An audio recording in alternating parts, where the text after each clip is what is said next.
are false. The numbers are corrupt. It was a rigged election, 100%, and people know it. That's why you have people marching all over the United States right now. They know it was a rigged election. And look at what's happening in Georgia. A lot of things are being found in Georgia, and they are absolutely against showing. I mean, it's a sad thing. They don't want to show signatures. It can be solved if you show signatures.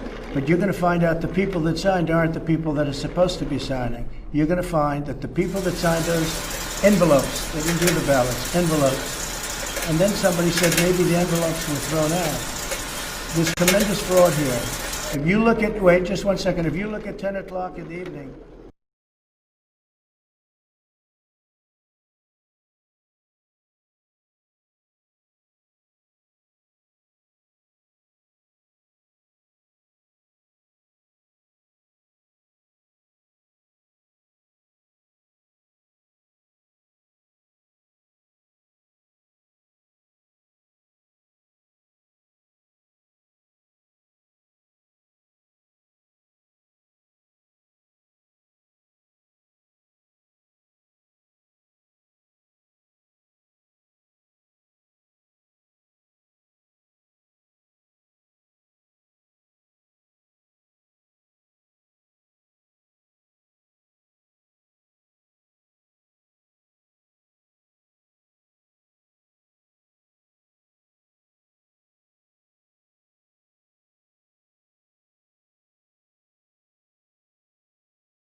two.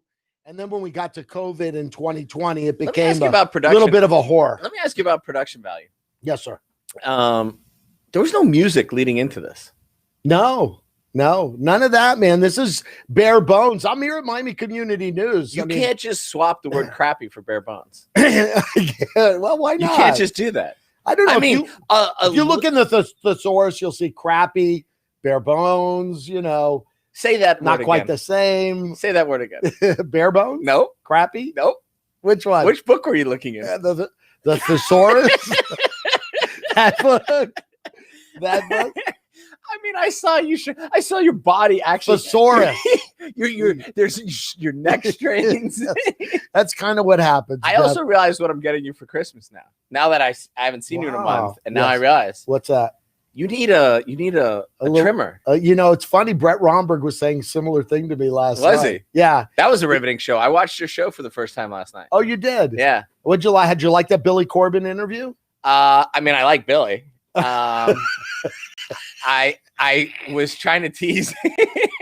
I mean, let me put this. I asked your question. No, you didn't. Yes, I did. did. It was so bad. Yes, I asked. You started to ask Death at the U, and he didn't know what you were talking about. I know obviously. he did it. That's okay. And then you just let it go. Oh, okay. I'm sorry. I mean, it was a real Mike Wallace moment. I mean, I must say, good job, Mr. Cronkite. No, I mean, that was riveting. Hey, do you know what Death at the U is? Oh, okay. I'm sorry.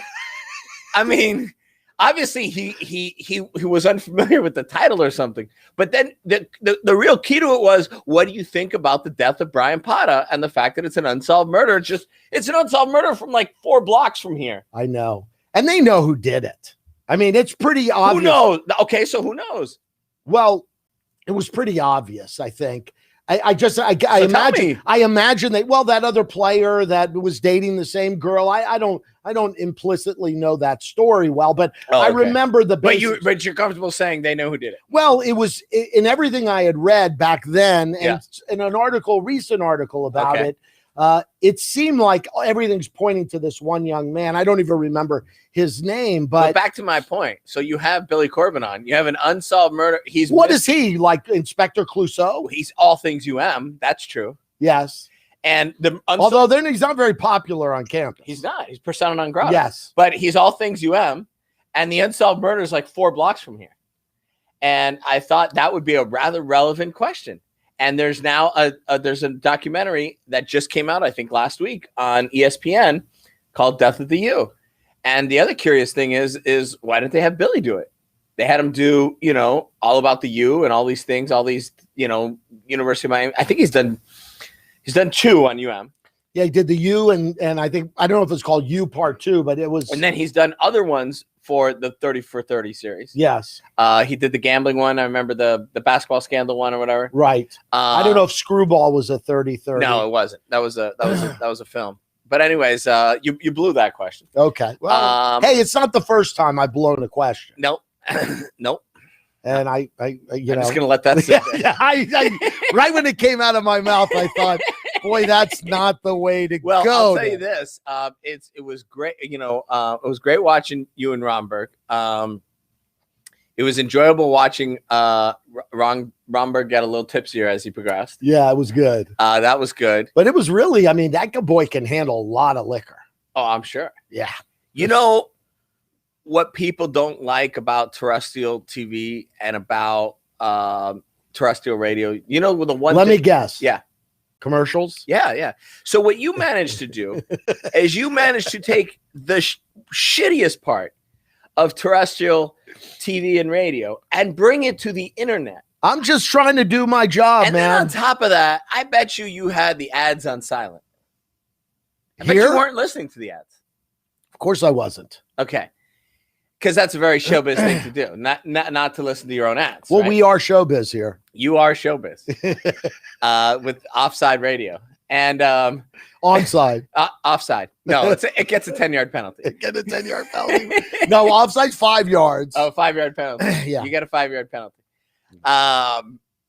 So you and Offside Media have some riveting ads. They were the saddest, most depressing, tragic ads.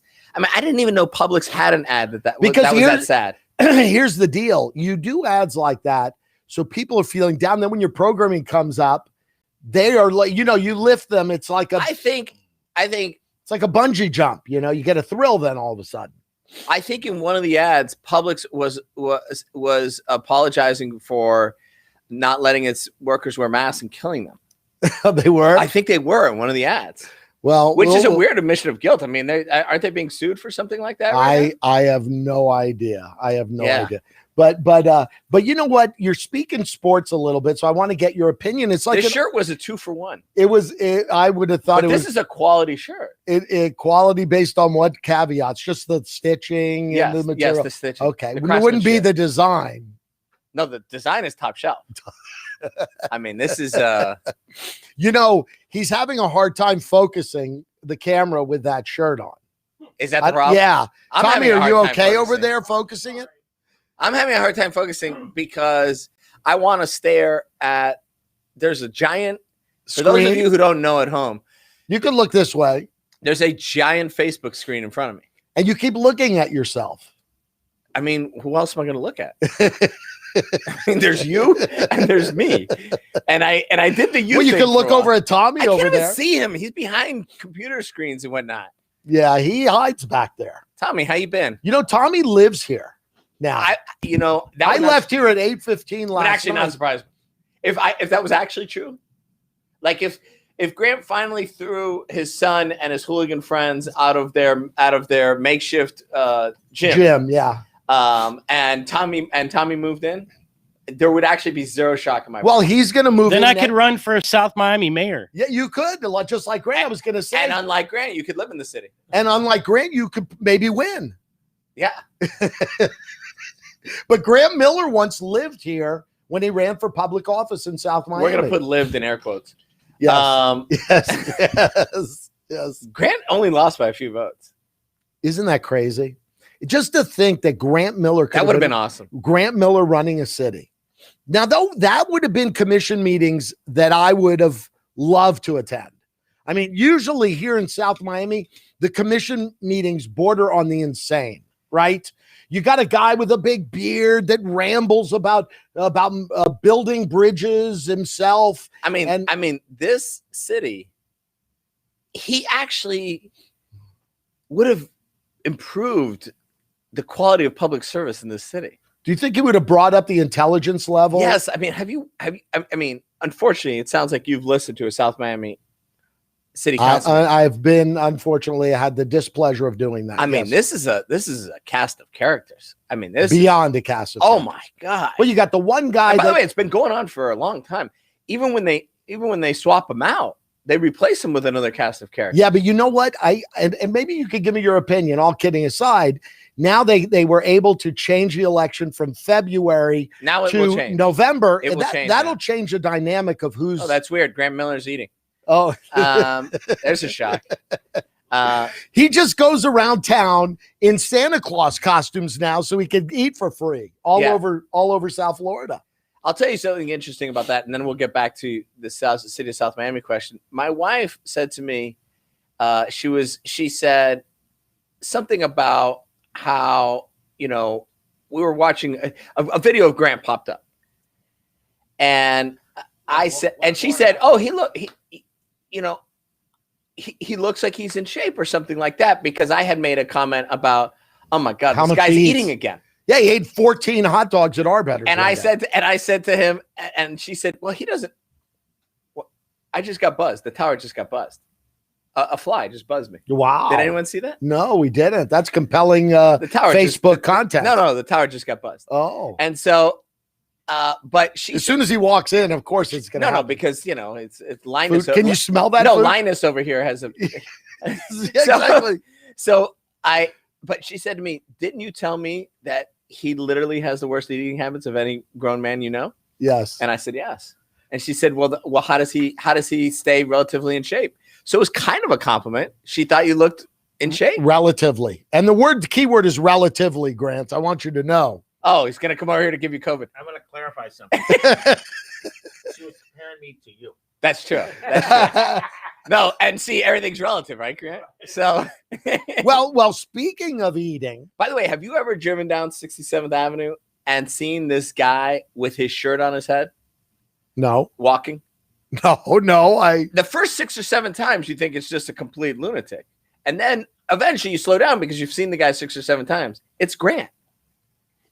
He's fully lathered up, sweating, shirt on his head. I don't know what that's for. And walking around, and he gets his steps in going down 67th Avenue. Listen, man, I got to hand it to a guy nearly 70 years old. He really works out a lot. And he I want to get abused. I was taking yes. Well, that's a good point. Well, so they are going to fix the South Miami. The timeline, the calendar appears like it'll probably fix it. But let me ask you a question. Why is it I don't really see that same dynamic? Let's look at Coral Gables, because Coral Gables has an election coming up in April, just a few months away, right? I don't really see that dynamic with the April. We give or take a 1 or 2 here or there. You get pretty normal, let's call them normal, maybe air quotes, as you like to say, normal people, sitting on that dais. I just got buzzed too, by the way. That dais in Coral Gables, but in South Miami, you don't. Well, you run a risk when you only have 15 or 12% turnout. 17% turnout. You're shrinking the pool so much of voters that you're running a risk of getting lunatics. Right. And if you have a little bit of a undercurrent, a thread in your community of lunacy, then you're really running a risk. And you see that in certain communities. You know, Coral Gables is a little bit more normal. And so when they shrink, by the way, Coral Gables has a slightly better turnout, not much better. But South Miami's is notoriously low in those races. We're talking like 12, 13, 14% turnout. Yeah. Well, meanwhile, in this presidential race, as I understood it, the turnout in South Miami was like 75%. Yeah. It was. So I would assume that elections happening in November are going to obviously result in a much better turnout, which maybe means more minorities sitting on that commission. I mean, you look at the commission now here in South Miami, you know, you really don't see any African Americans. You don't normally see many Hispanics, etc. You think that dynamic will change in that regard? Yeah, I think you're gonna. I don't know necessarily if the minority breakout will change so much, but I think that you're just going to have what you're going to end up with is a commission that better reflects the populace. Yes. So well, we have this election coming up in April, and I got to tell you, I was really talking about the Coral Gables election. Coral Gables, and I got to tell you, I was really happy to see one person in particular is running for commission, and that's Tanya Cruz Jimenez. Yes. I've gotten to know Tanya and CJ the last year, primarily, and I think of the world of her. I think she would make a great commissioner in Coral Gables. New blood going on there. They're going to have a new mayor. They're going to have a couple new commission seats. Any comments? Any thoughts about that?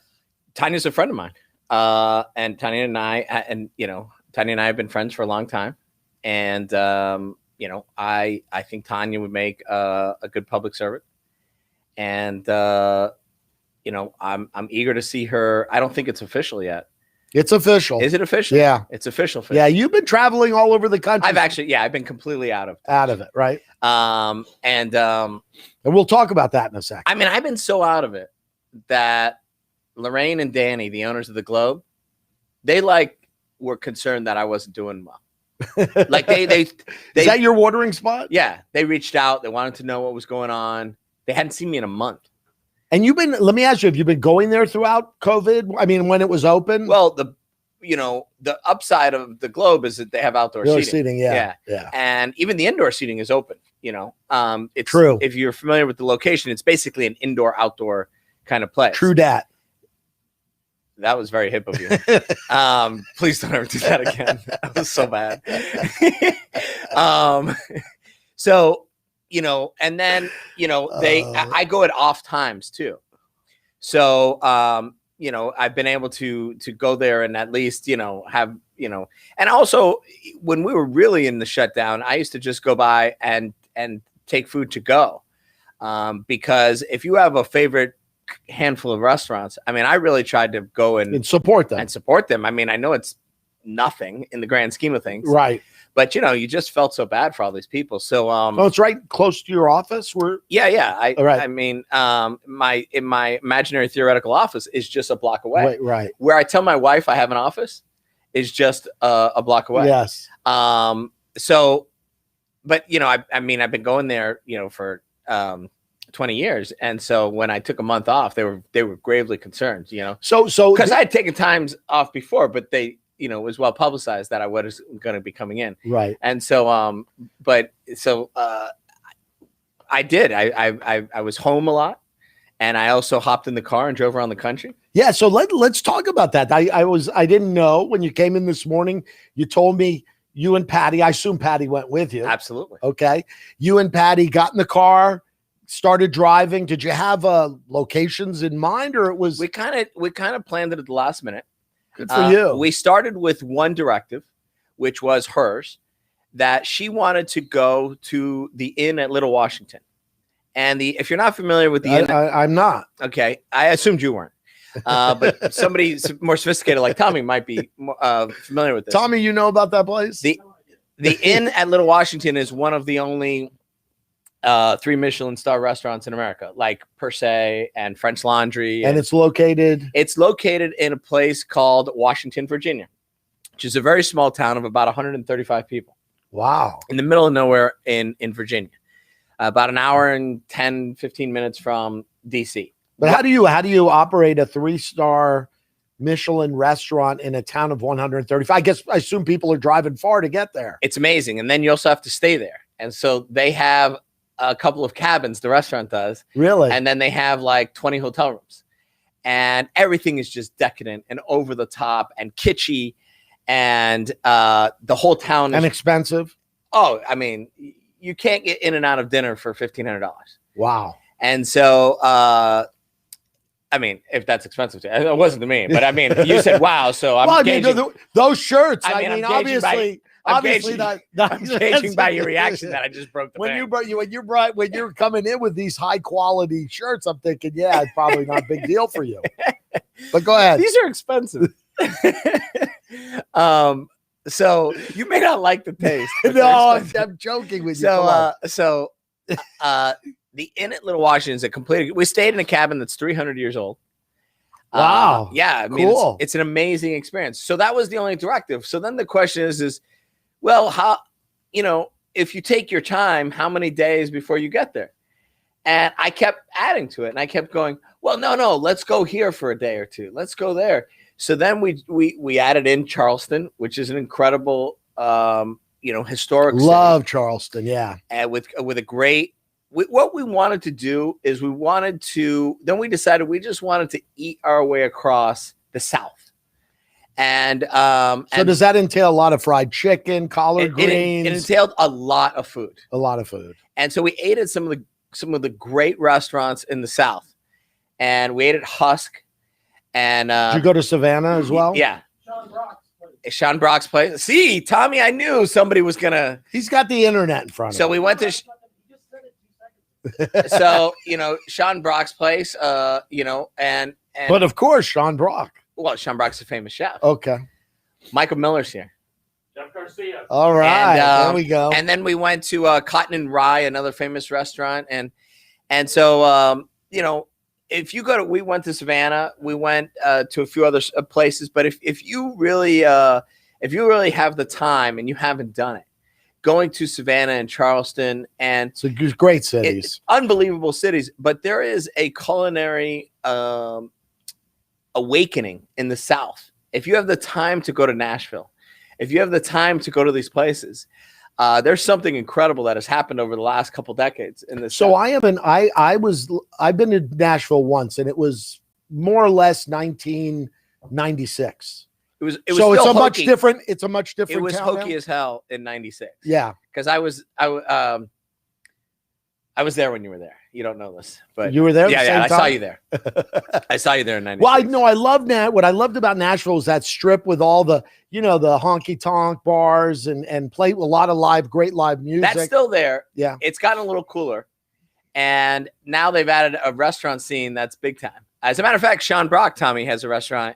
He opened a second Husk in Nashville. And so there's a culinary scene there now. So you went to Nashville? We didn't go to Nashville on this trip, but we went to Savannah, Charleston, the Inn at Little Washington, and then Washington, D.C. Oh, great. Pretty interesting. Once we decided that we'd had enough, we just drove over to the auto train and took the auto train home. No kidding. Yeah, I was like, I've never done that. I've often wondered about that. Yeah. Is that kind of a cool? You start in DC, right? Yeah. And you end around Orlando, right? In Sanford, yeah. Sanford. And do you have a cabin to sleep, or you sleep in the car as they transport your? Yeah. No, it's you sleep in the car with a carbon monoxide mask. Yeah. You have to leave the car running. Well, you're used to the mask already. I am. No, we rented a cabin.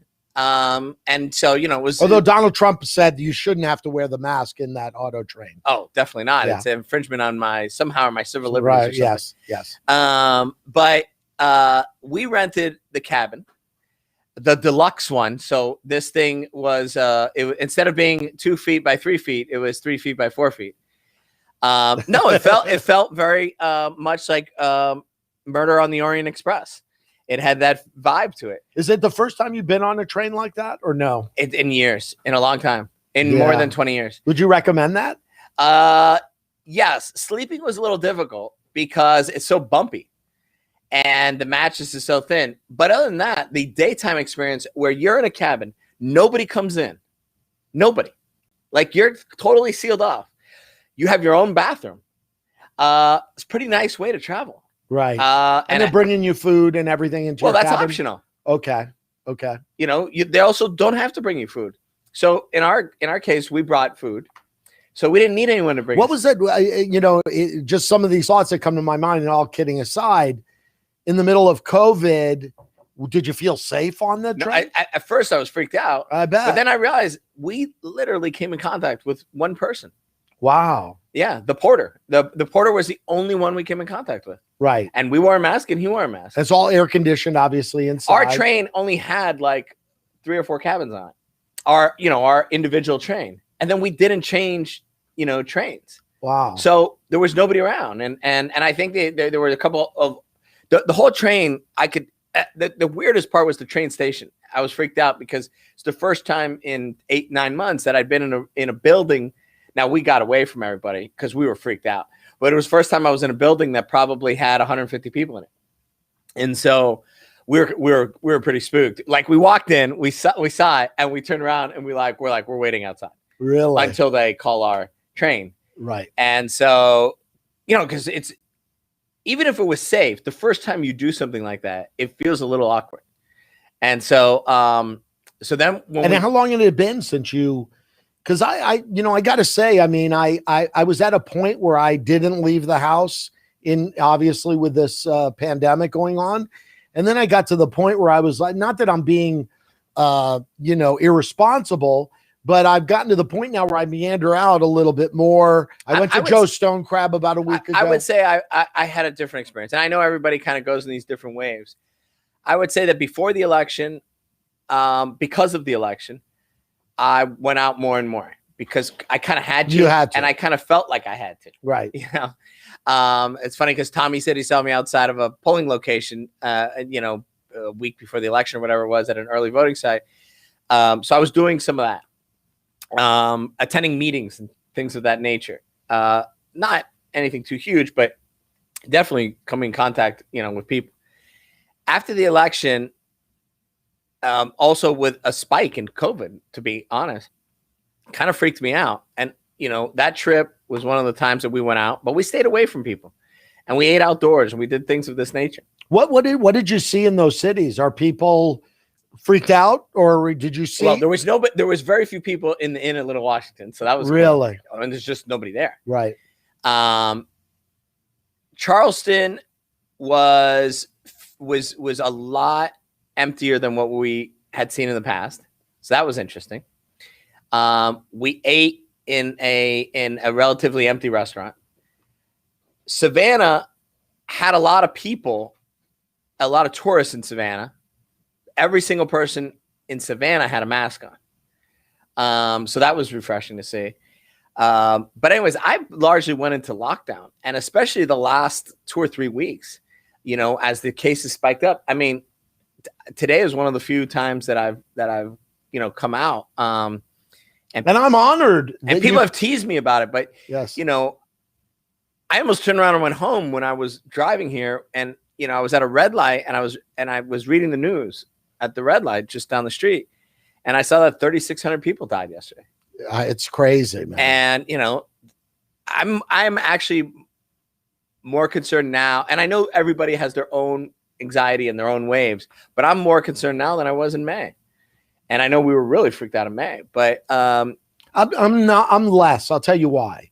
Because I think that as time goes by, I think the medical experts, I think the hopefully the people running our government have a little better handle on this than we had at the beginning in March, April, May. Yeah, but I know people are dying. I'm not saying. I mean, the outcome is worse. Yeah.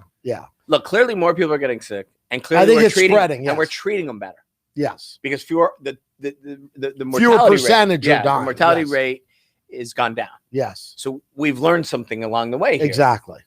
And that's awesome, and it was somewhat to be expected, right? Mm-hmm. And but the outcome is, the ultimate outcome is just alarming. I mean, this is, but anyways, we went around, we tried to do it. We tried to avoid big cities. We tried to do it in a pretty safe way. Do you do this every year after a big election? No. This was just one of those years where you felt like, hey, let me take some time. Let me unwind. One year in 1998, I did it where I got in my car. It was a little more planned. Not the trip wasn't planned, but my intention was to take a big long road trip. In 1998, it's funny you should ask this, because in 1998 I did. We always take a vacation after the election, if that's what you're asking. Not necessarily just get in the car and kind of meander, but in 1998 I drove by myself around the entire country for about 38 days. Wow. Yeah. And so I just got in my car, and my father, tried to give me some tips, and he sent me with a toolbox and this and gave me some tips on different things I could do to be safe and stuff. And I just went around the country, and I hit damn near every state. And if you stop and think about it, you probably know somebody. First of all, I was a lot younger, it was 22 years ago, but you probably know somebody in 20 states, 30 states. Yeah. And if you call them and say, hey man, I'm just driving around, but either Wednesday, Thursday, or Friday, I'm going to be in your town. Let's grab a beer. They're like, yeah, sure. And so you end up staying for free at their house. Well, when you're in your 20s, absolutely. Yeah, why not? You end up couch surfing. Exactly. And so, I did that all over the country, and it was pretty amazing. I mean, I bet it was pretty amazing. I looked pretty ragged at the end. I had $50 left when I pulled back into Miami, and but it was a pretty cool and a nice Hawaiian shirt probably you had on. Undoubtedly unwashed. Listen, we only have a couple minutes left because that's a shame. Alberto Carvalho, the big dog, is coming here to Miami Community News to do a show. I'm getting bumped for the Super. You are. The Portuguese guy is getting you dumped for a Portuguese guy. But I have this question for you. I've been saying since the election something that has gotten me a little bit of slack from a lot of my, especially Cuban American friends, and that is that the Cuban American, the Hispanic electorate in South Florida, may be the most gullible, dumb electorate in the United States of America. What's your comment on that? Well, I mean, I'm Cuban, so whatever I'm going to say now is going to be a self-hating crime. Well, that's why I wanted to ask you. It's part of the reason why I wanted to ask you that question. I mean, it was just you throw out the socialist thing. There's that person's a socialist. Okay, I'm voting for the other one. Here's what I'm thinking of running for office because of it. Whoever I run against, I'll call him a socialist. Here's where I differ with you. Okay. Your understanding or interpretation that they're gullible is your perception that they bought something that they shouldn't have. Correct? Correct. Is that correct? As someone once told Neil Rogers, absolutely correct, sir. Right. I think they bought exactly what they wanted. Okay. I don't think they're gullible. But the purchase was based on a faulty comment. It was based on a positioning statement that was just untrue in most cases, in probably all cases. I get it, but I don't. Is that how elections work? I don't think it was about socialism. What do you think it was about? I think it was about other things and a persona. And look, there's a common thing that I was taught growing up, and you still hear it to this day, but especially when I was growing up because it was still fresh, that everybody was duped by Fidel Castro, right? Now, that makes everybody feel good about themselves. They weren't duped by Fidel Castro. When a scrawny guy with a bunch of scrawny friends and a big beard with beards wearing fatigues comes out of the mountains for the second time. That was the second revolution. This is correct. Okay. Correct. You're not getting that dude isn't up to any good. That dude's not about democracy. It was pretty obvious. It's obvious. Okay. Yes. And so, but you have to put a backstory to it. If not everybody seems like they made it like they have a terrible judgment. Right. Okay. But that was more of a byproduct probably of having a dictator in there because of course, right. But you're swapping one out for the other. You're running a risk. Right. You're running a risk of getting what you got. Okay. Yes. But moreover, there is an appeal to strongmen and there's appeal to absolutism. Well, that's why Trump was so popular. And there's an appeal to these things. Right. And want to be tough guys, right? And so I don't think Cuban American voters were gullible. I think they voted for something that they like. Well, maybe that's the case. But hey, so can you join me here in the Andy Korge show? Are you going to be a regular or what? Next year, I'll be this time. We're going to do this. This will be an annual. We'll do a one-time annual What show. are you talking about? Annual show? No annual. We're gonna. baloney. I None of that committed BS. to Michael Miller that I would do this once a year. Really? Yeah. Just on the Andy Korge show? Only on the Andy Korge Well, show. you know what? I take what I can get. Thanks, Jeff Garcia. Isn't that the lyrics of a song? Yes. Yeah. Let's leave on that song. Do you have that song? Look, Grant Miller would immediately call for that piece of music. Well, I'm not going to put Tommy on the spot. Thank you so much for joining us this morning on the Andy Korge show. Jeff Garcia will be with us every week moving forward after the first of the year. That's probably not going to happen. You heard him say that right here, but thanks so much for joining us. We'll see you tomorrow here at Miami Community News. Have a great day.